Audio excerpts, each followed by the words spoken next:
to you, sir, madam. I'm Miss Daisy Gonzalez. I'm 33 years old. I have 3 children, separated. I'm undergraduate of Computer Secretarial.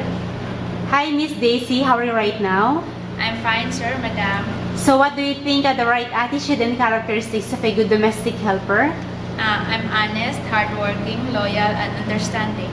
Since you're already a mother, can you tell me how to take care of the children? Taking a bath every day, changing clothes, giving the right foods every day, and give them vitamins, and I will love them as my own children.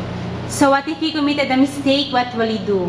I will say sorry to you, sir, madam. I will not do it again.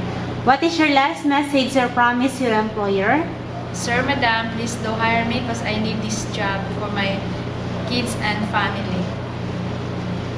And I will promise to finish my 2 years contract. Thank you, Miss Daisy, and good luck. Thank you, sir, madam.